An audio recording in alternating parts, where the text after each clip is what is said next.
Hola, hola, hola, gente linda, buenos días. Estamos disfrutando de unos días impresionantemente hermosos, espectaculares, realmente para agradecer a nuestro Padre, dar gracias a nuestro buen Dios por estas jornadas tan hermosas.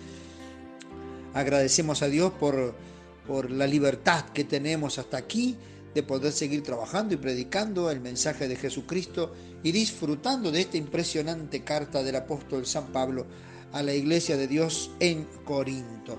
Vamos a hacer nuestra oración para rogar al Señor que dirija nuestra mente, que dirija nuestro estudio. Hagamos nuestra oración de súplica a Dios por su dirección. Nuestro Padre, nuestro Dios, en el nombre precioso de Jesús, damos gracias a ti, alabando tu nombre, bendiciendo tu nombre, querido Dios y Padre eterno, creador de todas las cosas. A ti es al único que hemos hecho pacto en aceptar como nuestro Dios y a quien adorar, al Padre, al Hijo y al Espíritu Santo. Y gracias, querido Señor, por esa revelación maravillosa que nos has brindado a través de tu palabra. A lo largo de los años nos has acompañado y nos has mostrado tu plan de salvación. Queremos agradecerte por esa bondad y rogar en el nombre de Jesús que nos acompañes en esta mañana para que sigamos disfrutando no solamente de la buena salud, de los días lindos, sino sobre todas las cosas de tu unción. Recordando esa declaración maravillosa del apóstol Pablo para que todos aquellos que se estaban preparando para la revelación de Jesucristo, para el apocalipsis de Jesucristo, ¿te acuerdas? Que podamos estar también nosotros unidos en ese grupo. En el nombre de Jesús, amén. Muy bien, gente, vamos a disfrutar un poco de la lectura, como siempre, del texto bíblico, del versículo 10 en adelante. Vamos a ver hasta dónde podemos llegar. Quisiéramos llegar hasta el versículo 17, pero vamos a ver si es posible eso o si podemos avanzar un poco más. Dice la palabra del Señor: os ruego pues, hermanos, por el nombre de nuestro Señor Jesucristo, que habléis todos una misma cosa y que no haya entre vosotros divisiones, sino que estéis perfectamente unidos en una misma mente y un mismo parecer. Porque he sido informado acerca de vosotros, hermanos míos, por los de Cloé, que hay entre vosotros contiendas. Quiero decir que cada uno de vosotros dice: yo soy de Pablo, yo de Apolos, yo de Cefas o yo de Cristo. ¿Acaso está dividido Cristo?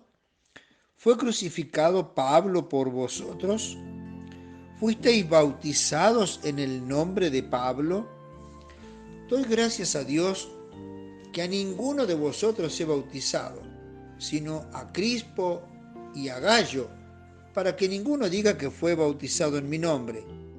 También bauticé a la familia de Estéfanas, pero de los demás no recuerdo si he bautizado a algún otro. No me envió Cristo a bautizar, sino a predicar el Evangelio, no con sabiduría de palabras, sino para que no se haga vana la cruz de Cristo. Muy bien, hasta acá tenemos la lectura bíblica, hasta el versículo 17. Ahora vamos a analizar y vamos a entrar a disfrutar para que podamos ir viendo el análisis de estas declaraciones de Pablo. Os ruego pues, hermanos, una declaración hermosa de un sentimiento profundo, hermanos. Aunque habían dificultades internas, aunque algunos estaban molestos con Pablo como su pastor, Pablo se acerca a ellos con el corazón lleno del amor de Cristo por ellos. Os ruego pues, hermanos, ¿sí? Por el nombre de nuestro Señor Jesucristo. Así que acá el acercamiento de Pablo no es por los méritos de lo que Pablo hizo, por el trabajo que Pablo desarrolló en la iglesia, sino por los méritos de nuestro Señor Jesucristo. Pablo comienza la tarea de reparación, entre comillas ponemos esta palabra. Comienza la tarea de reparación eclesiástica. Tenemos acá, ahora comienza Pablo a enunciar la preocupación que tiene por estas divisiones que acabamos de leer. Y Pablo escribe desde Efeso diciéndoles hermanos. Pablo ruega, os ruego, Pablo ruega, luego exhorta para mantener la unidad. ¿Cuántas veces oímos en nuestras iglesias? Oremos por la unidad de la iglesia. Oremos por la unidad de la iglesia. Y seguimos orando por la unidad de la iglesia. Pero hay algo que tenemos que entender, que no es suficiente con orar. No es suficiente con orar. El ruego de Pablo no es una orden, es un ruego. No está basado en la autoridad pastoral, sino en el Señor de la iglesia. Y entonces Pablo comienza a compartir ideas. Os ruego, hermanos, oremos por la unidad de la iglesia. Bueno, vamos a orar por la unidad de la iglesia, pero hay otros elementos que son imprescindibles para la unidad de la iglesia. Por ejemplo, dice Pablo, que habléis una misma cosa. Podemos orar por la unidad de la familia, pero si no nos ponemos de acuerdo, por más que oremos, no vamos a lograr la unidad de la familia.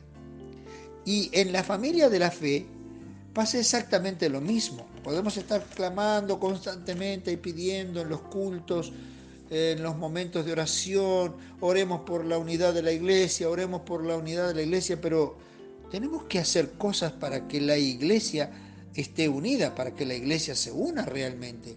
Y Pablo dice, por ejemplo, hablen una misma cosa. No hagáis divisiones necias. Pablo dice, a ver, para que haya unidad de la iglesia, por la que ustedes, con la que ustedes se formaron y se establecieron en la unidad de Cristo Jesús, el cuerpo del Señor Jesucristo, tienen que hablar una misma cosa. Y no pueden haber estas divisiones tontas, necias, que se han generado entre ustedes. ¿Qué es esto? Dice Pablo, de que uno dice, yo soy de Pablo, yo soy de Pedro, yo soy de Apolos, yo soy de Cristo. Esto es absurdo, es ridículo, es necio. No puede ser. Pero no podemos seguir orando por la unidad de la iglesia a menos que estas cosas desaparezcan. Hay que accionar, no es suficiente con orar. Hay que accionar, hay que tomar medidas en el hogar, en nuestra casa, en nuestra familia, en una empresa. Si hay problemas, hay dificultades, no es suficiente con orar. Hay que tomar medidas en la casa. No es suficiente con orar para que el hijo se comporte correctamente, o el padre se comporte correctamente, o la madre se comporte correctamente. Hay que tomar medidas. Por ejemplo, cuando hemos estado compartiendo los días miércoles en el diálogo con el psicólogo, recordarán que hemos estado compartiendo esa experiencia de un amigo que su esposa, justo estamos dando el tema de la compra compulsiva, y tuvo que quitarle la tarjeta a su esposa. Es bueno que oremos al Señor para que ayude a nuestra esposa o esposo a que no gaste dinero innecesariamente, pero también podemos tomar medidas, como tomó mi amigo, de sacarle la tarjeta a mi esposa y no darle la tarjeta, para ayudarla a vencer esa adicción que estaba manifestando de compras compulsivas. Hablar una misma cosa. Eso es el consejo del pastor Pablo. Os ruego, hermanos míos, que habléis todos una misma cosa. No significa que todos tengan el mismo versito. En las cosas fundamentales de la fe, que todos tengan la misma visión, la misma intención, la misma preocupación y la misma ocupación, la predicación del Evangelio, la salvación de las almas, ¿sí? Hacer conocer a otros el mensaje de nuestro Señor Jesucristo. Y que no haya divisiones entre vosotros. No debieran existir estas divisiones. No conozco tu iglesia, no conoces tal vez mi iglesia. Procuramos todos vivir en armonía. Que haya diferentes formas de pensar, que hayan diferentes proyectos y planes de trabajo. Eso es normal, eso es natural, porque cada uno desde su visión, desde su experiencia, desde su posición laboral, profesión, pueden pensar y ver diferentes formas de encarar, pero desde el momento en que se toman las opciones y que se aprueban, se votan, todos tenemos que mirar hacia el mismo lado e ir por el mismo camino, dando entonces así un criterio de unidad, de fortalecimiento. Por favor, dice Pablo, no hagáis estas divisiones. ¿Cómo es esto de que uno es de Pablo y el otro de Pedro y el otro de Apolos?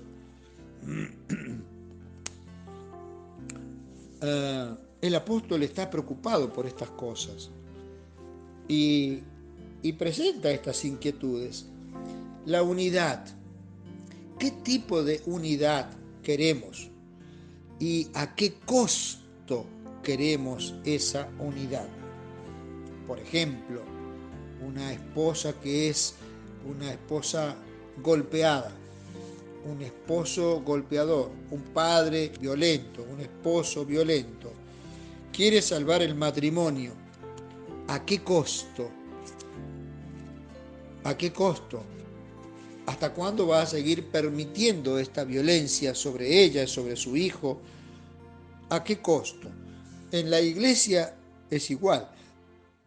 ¿A qué costo tengo que mantenerme callado o unido a la iglesia cuando las cosas de pronto no están siendo hechas conforme a la palabra de Dios? Por eso en el siglo XVI, XV, XIV, XIII ya habían voces disidentes de alto nivel en la iglesia cristiana, porque se quería mantener la unidad de la iglesia, y eso es bueno y eso es correcto, pero ¿a qué costo? Se estaban haciendo cosas realmente escandalosas, vergonzosas, y hubo momentos y hubo gente en que dijo, no, yo a ese costo no lo quiero pagar.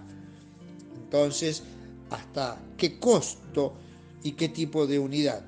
Pablo le dice, perfectamente unidos en una misma mente y un mismo parecer. Este es el ideal de Dios para su iglesia en aquel tiempo y para su iglesia en este tiempo. ¿Cómo está tu iglesia? ¿Hay una unidad en una misma mente y en un mismo parecer? Hagamos una pausa, continuamos. Recuerden que Pablo les está hablando con todo su afecto, con todo su cariño, con todo su amor.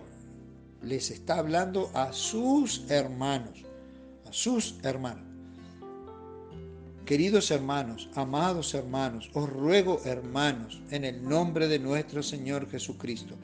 Pablo está presentando este argumento de ser hermanos en Cristo como un argumento poderoso, que es en Él en quien se pueden lograr las victorias, se pueden obtener los triunfos y se pueden hacer desaparecer las divisiones que se estaban produciendo. ¿Con cuánta facilidad se rompe hoy en día esa ligadura sagrada? ¿Con cuánta facilidad se rompe esa ligadura sagrada? Establecida con la sangre de nuestro Señor Jesucristo. ¿Con qué facilidad se habla por atrás? ¿Recuerdas cuando estaba compartiendo con ustedes estas ideas que surgen en diferentes iglesias, en diferentes momentos, diferentes situaciones?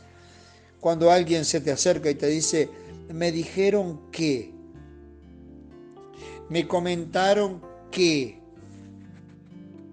y entonces en tu corazón surge una sensación de asco, de rechazo, de repudio, porque eso evidentemente no es del Espíritu de Dios. Y entonces nos encontramos ahora con que en este desafío, unidos en una misma mente y en un mismo parecer, Pablo les dice lo que ha sucedido. Porque he sido informado acerca de vosotros, hermanos míos, por los de Cloé, que hay entre vosotros contiendas. Este versículo 11 es muy importante y yo lo he usado a lo largo de mi ministerio en muchas oportunidades. Hay una enseñanza tremenda acá, que muchas veces, que no es el único lugar en el que está esta enseñanza, pasa por alto, se pasa por alto. El apóstol les dice, he sido informado acerca de vosotros, hermanos míos, por los de Cloé. Hoy en día, no sé si en la iglesia tanto, pero es normal que haya una especie de principio, entre comillas. Y ese principio dice, yo no soy un bocón, no soy un buchón, no voy a buchonear quien me dijo. Me dijeron, pero yo no voy a mandar al frente a quien me dijo. Y acá tenemos un principio tremendo de conducta cristiana, de ética cristiana. Cuando el que habla y no habla con quien tiene que hablar, con su hermano, cumpliendo el principio bíblico establecido por Jesús, si tienes una diferencia, ve y habla con tu hermano. Y entonces habla con el otro hermano para decirle que este hermano está diciendo este tipo de cosas. Y el otro hermano,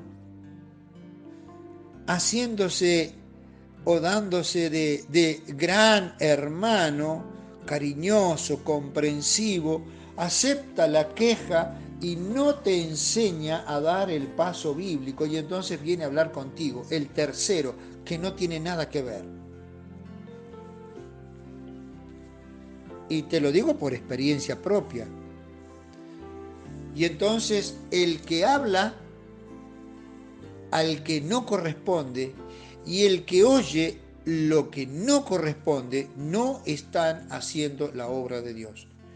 Y eso tienes que hacerlo saltar, tienes que hacerlo notar, tienes que decirlo, tienes que plantearlo.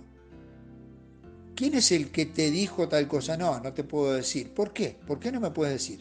¿Por qué no le dices a ese hermano o hermana X que tiene una dificultad conmigo que se acerque a hablar conmigo? Y no, porque lo que pasa es que dicen que esa no es la ética cristiana.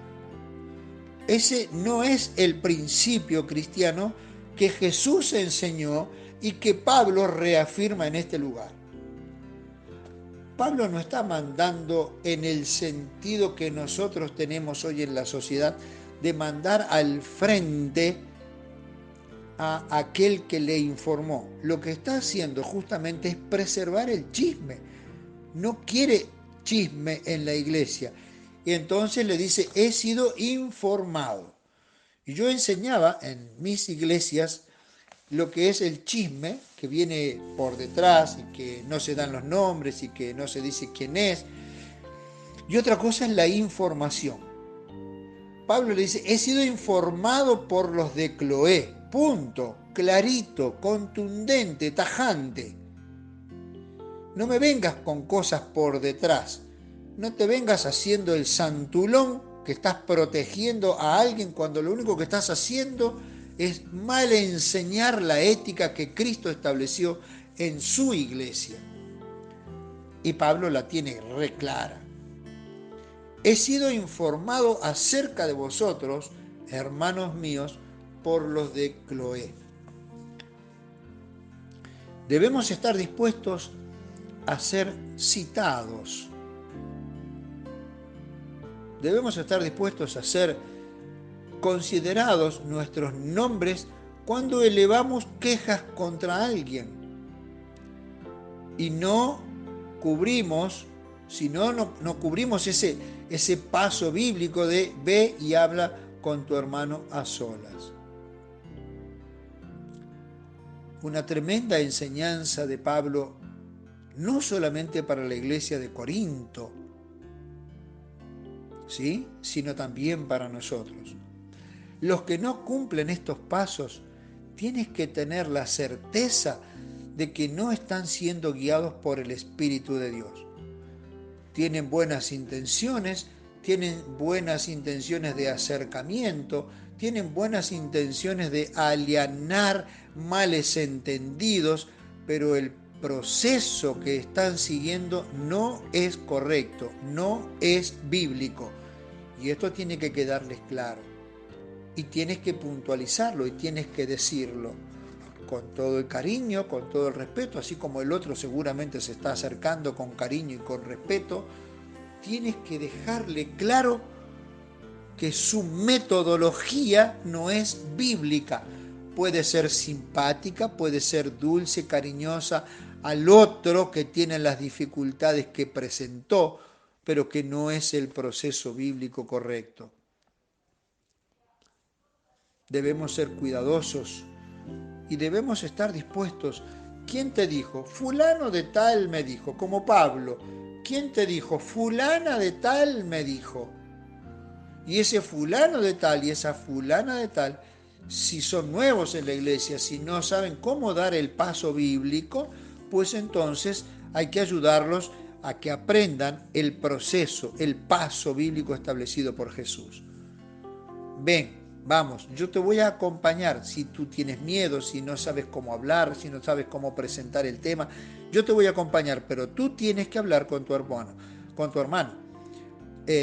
como eres nuevo, vamos a dar el segundo paso. Vamos a ir con un testigo. Yo voy a acompañarte y voy a ser tu testigo, pero tú tienes que hablar. Tú tienes que hablar con él. Versículo 12. Quiero decir que cada uno de vosotros dice yo soy de, yo soy de, yo soy de. Qué triste, ¿no? ¿Se acuerdan que hablamos de esta iglesia que Pablo la presenta con todos los dones del Señor?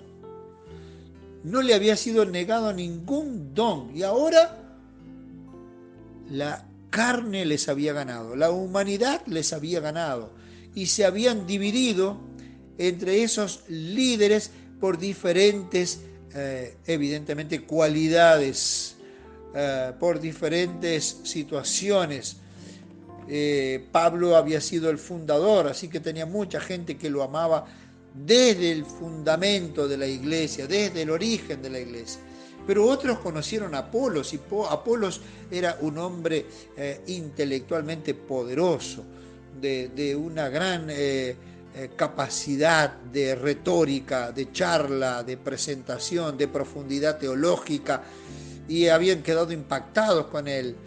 Y otros decían, bueno, pero el verdadero apóstol es Pedro, que caminó con el Señor, que estuvo desde el comienzo con el Señor.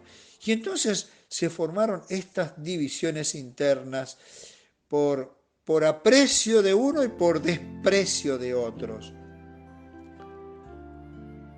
Qué cuidadosos debemos ser con las manifestaciones de aprecio hacia los diferentes líderes o de desprecio hacia diferentes compañeros de trabajo. El apóstol sigue diciendo ahora en el versículo 13, ¿acaso está dividido Cristo? ¿Fue Cristo crucificado por vosotros? ¿Fue Pablo crucificado por vosotros? ¿O fue bautizado alguno de ustedes en el nombre de Pablo? No. Y entonces, ¿por qué? ¿Cómo han podido llegar a esta situación?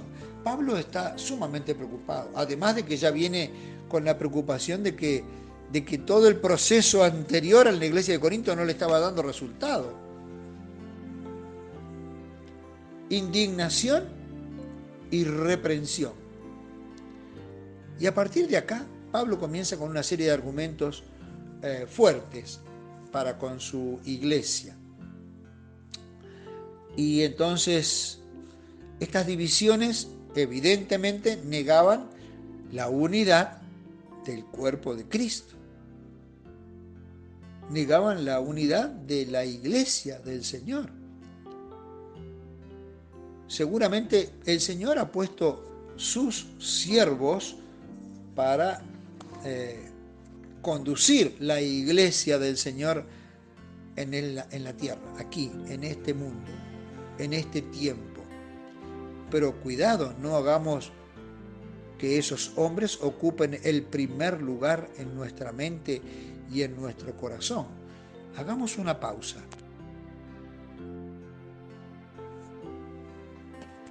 Cuando tenemos ese tipo de liderazgos, y puede haber líderes fuertes en la iglesia, que tocan el corazón de las personas, de los hermanos, de diferentes maneras, porque cada uno tiene diferentes dones, diferentes talentos, virtudes que el Señor ha dado para que su iglesia en ese lugar y en ese tiempo puedan ser bendecidas poderosamente. No debemos seguir a los líderes humanos, debemos seguir al Señor Jesucristo. Sí, vamos a respetar a los líderes que el Señor puso, pero de ahí a que hagamos un culto de cada uno de ellos, eso no es aprobado por el Señor y tampoco corresponde que se haga. ¿Sí? Pullman, un teólogo del siglo pasado, uno de los grandes teólogos, dice lo siguiente: el indicativo cristiano siempre conlleva el imperativo cristiano. El indicativo siempre conlleva el imperativo cristiano. Y entonces nos dice, el indicativo de la buena nueva va unido inseparablemente al imperativo de la ética cristiana. Y en esto que estábamos hablando de la ética cristiana en el versículo 11, tristemente muchas veces se ha perdido. Y en vez de fomentar la unidad de la iglesia, lo único que se fomenta es la separación. Se fomenta la división. Porque el problema no se solucionó, porque el hermano no habló con quien tenía que hablar, porque yo quedo como el bueno de la película que quiero solucionar y el otro que no recibió la comunicación de hermano a hermano queda como el malo de la película. Quizás nos está faltando mucha ética cristiana, ¿verdad? Quizás los más peligrosos de estas divisiones eran aquellos que se decían yo soy de Cristo. Ahora, ¿está mal que digan yo soy de Cristo? O sea, ustedes siguen a los hombres, pero yo sigo a Jesús, yo sigo a Cristo, yo soy de Cristo. ¿Está mal eso? No, claro que eso no está mal. Pero en este contexto, evidentemente, estos hermanos estaban con una actitud que no correspondía. Nos dice Barclay, haciendo un comentario sobre esto muy interesante, dice al grupo de los que decían yo soy de Cristo. El mal no estaba en decir que pertenecían a Cristo, sino en actuar como si Cristo les perteneciera exclusivamente. Interesante, claro y fuerte. Ahora, prestemos atención al hoy. Diferentes iglesias, como ya hemos hablado, la tarea del diablo fue excelente.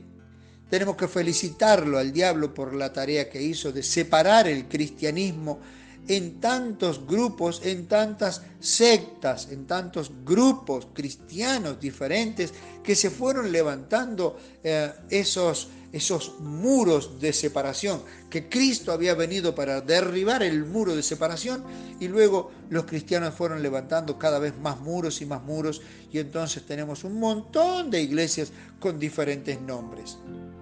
Ahora, todas las iglesias, la iglesia adventista, la iglesia bautista, la iglesia luterana, la iglesia anglicana, la iglesia católica, la iglesia presbiteriana, la iglesia evangélica, todas dicen, nosotros tenemos la verdad. Todas dicen lo mismo, porque todas están convencidas de que esa es su verdad, esa interpretación bíblica que cada uno hace, es la correcta y por lo tanto esa es la verdad. En este grupo del siglo I, el autor y los otros teólogos comparten todos la misma idea, la misma opinión. El mal, de nuevo te lo leo para que te quede claro, el mal no estaba en decir que pertenecían a Cristo, sino en actuar como si Cristo les perteneciera exclusivamente a ellos. Y entonces te pregunto, ¿cómo una cosa es decir y otra cosa es actuar, verdad? Todos, para decir, todos somos genios. Para hablar, todo el mundo habla bien. Pero para vivir la vida cristiana, para actuar en la vida cristiana, allí es donde se ven los pingos, como dice el dicho nuestro criollo, ¿no? Los pingos se ven en la cancha. ¿Cómo es tu iglesia en el accionar de la fe cristiana? ¿Cómo ves tu iglesia declarando de pronto Cristo nos reveló a nosotros esta preciosa verdad y por lo tanto nosotros somos la única iglesia verdadera? Dios ha levantado una iglesia y esa iglesia cristiana es universal. Por supuesto que ha levantado a lo largo de los siglos grupos de personas para ir combatiendo el pensamiento de aquellas cosas que se iban torciendo de la fe cristiana. Y como varias cosas se fueron torciendo en la fe cristiana, Dios fue levantando a lo largo de los siglos hombres y mujeres que predicaron con poder de Dios la preciosa verdad. Por ejemplo, cuando en la iglesia cristiana comenzaron a levantarse las imágenes para ser veneradas, para ser adoradas, hubo gente que se levantó en contra, porque creían de todo corazón que eso estaba en contra de la palabra de Dios y en contra de la ley de Dios. La ley de los 10 mandamientos prohibía terminantemente que hubiera imágenes, que se levantaran imágenes, que se postraran delante de las imágenes. El Señor no podía ser más puntilloso en la declaración del mandamiento de las imágenes. Pero tristemente la iglesia cristiana comenzó a apartarse del camino cristiano establecido por el Señor. Y entonces se levantaron voces disidentes. Luego se levantaron también aquellos que comenzaron a negar otro mandamiento de la ley del Señor, que es el del séptimo día, el cuarto mandamiento, y la observancia del sábado. Y comenzaron a establecer que el sábado ya no tenía vigencia, el sábado ya no tenía vigor, el sábado ya no correspondía porque era para los judíos. Y entonces se levantaron voces disidentes a lo largo de los siglos y en distintas partes del mundo para mostrar al mundo que eso no es verdad. Estas voces disidentes han surgido como contraparte de la obra que quieren negar, pero que dicen en el nombre de Dios. Entonces, tenemos que plantear las cosas con sinceridad, con honestidad y decir: Cristo no me pertenece, yo le pertenezco a Cristo. Cristo no pertenece a esta iglesia pertenece a Cristo. Y si esta iglesia pertenece a Cristo, entonces esta iglesia tiene que mostrar que anda en la palabra de Dios y en los mandamientos de Dios. Y de esa manera podemos disfrutar tranquilamente de la iglesia que Dios tiene en este mundo para restaurar las preciosas verdades del Evangelio.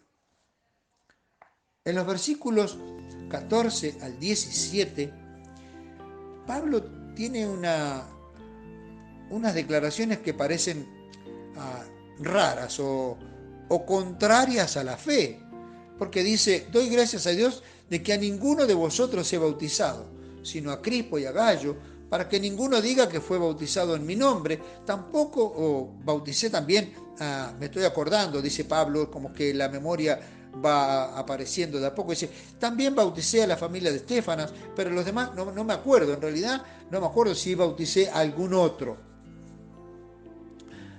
¿Pablo estaba diciendo que el bautismo no era importante? No, claro que no. Pablo no estaba diciendo que el bautismo no era importante. Él sabía muy bien, y él lo había experimentado, y él lo había vivido, y a él se le había planteado: ¿qué esperas? Levántate y bautízate para el perdón de tus pecados y para recibir el Espíritu Santo. ¿Es importante? Por supuesto que es importante. Pablo no estaba diciendo que el bautismo no era importante. Lo que Pablo estaba enseñando, acá hay una declaración importantísima. El bautizado, en el concepto de aquel tiempo, y Pablo lo tiene claro, y por eso hace esta declaración: el bautizado era de su Señor, de aquel en quien se bautizaba. El cristiano es de Cristo, porque se bautiza en el nombre de Cristo. Y por eso Pablo, tomando ese concepto, le dice: ¿acaso yo los bauticé para que sean míos? ¿Acaso soy yo Señor de aquellos que bauticé? No. Y entonces no es que Pablo no le diera importancia, sino que al contrario, era demasiado importante el bautismo para él. Y por eso le dice que su único Señor es Cristo, y por eso es Cristo el único en el nombre de quien ellos se bautizan, porque Cristo es el que murió por ellos y el que resucitó por ellos. Finalmente, con esta declaración del versículo 17, que es espectacular, Pablo les dice: no me envió Cristo a bautizar, sino a predicar el Evangelio. No me envió Cristo a bautizar, sino a predicar el Evangelio. Y sabes, mi querido hermano, yo creo de todo corazón en esta declaración y en esta etapa de mi vida, creo de todo corazón que el Señor ha hecho lo mismo con este siervo. El Señor no me envió a bautizar. El Señor aquí, en este lugar, en esta zona, en esta época de mi vida, en este tiempo, Él me envió a predicar el Evangelio de Jesucristo. Tenemos que dejar acá. Nos encontramos mañana por la gracia de Dios. Un gran abrazo y muchas bendiciones. Chau, chau.